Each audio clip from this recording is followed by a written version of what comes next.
ସାଙ୍ଗମାନେ ଚାଲନ୍ତୁ ଆଜି ବନେଇବା ଛୁଆମାନଙ୍କର ଖିଚିଡ଼ି। ମୁଁ ଏଠି 3 ପ୍ରକାରର ଡାଲି ନେଇଛି ଆଉ ତା ସହିତ ଟିକେ ଆଳୁ, ଅମୃତଭଣ୍ଡା, ଗାଜର ଆଉ ଆପେଲ୍ ନେଇଛି। ସେ ଫାଷ୍ଟ କ'ଣ କରିବା ନା ପ୍ରେସର କୁକରଟା ବସେଇ ଟିକେ ଘିଅ ଦେଇ ଘିଅଟା ଟିକେ ଗରମ ହେଲା ଯାଏ ଅପେକ୍ଷା କରିବା। ଗରମ ହେଇସାରିଲା ପରେ ତା ଦେହରେ ଆମେ ଗୋଟା ଜିରା ଦେଇଦେବା। ଗୋଟା ଜିରା ଟିକେ ତେଲରେ ବ୍ରାଉନ୍ ହେଇ ଆସିଲେ ତାପରେ ପିଆଜ ଦେଇଦେବା। ପିଆଜଟା ଟିକେ ବ୍ରାଉନ୍ କଲର୍ ହେଇ ଆସିଲା ଯାଏ ଅପେକ୍ଷା କରିବା। ବ୍ରାଉନ୍ କଲର୍ ହେଇ ଆସିଲାନି ଟମାଟୋ ଦେଇଦେବା। ଟମାଟୋଟା ଟିକେ ପିଆଜରେ ଭଲସେ କଷି ନ ହେଲେ ଭଲ ଲାଗିବନି, କାହିଁକି ନା ତାର ଟମାଟୋର କଞ୍ଚାଳିଆ ସ୍ମେଲ୍ଟା ଆସେ।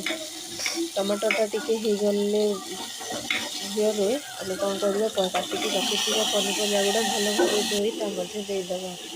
ଦେଇକି ଟିକେ ଅଳ୍ପ ଟିକେ ଲୁଣ, ହଳଦୀ ଏମିତି ଦେଇକି ଭଲ ଭାବେ ଗୋଳେଇକି ତାକୁ ରଖିବା। ଗୋଳେଇ ସାରିଲା ପରେ ସେ ଟିକେ ତାକୁ ହେଇଗଲେ କ'ଣ କରିବା ନା ଆମେ ଡାଲି ଯେଉଁ 3 ପ୍ରକାର ନେଇଛନ୍ତି ତାକୁ ଭଲ ଭାବେ ଧୋଇକି ତା ମଧ୍ୟରେ ପାଣି ଟିକେ ଦେଇକି ଦେଇଦେବା।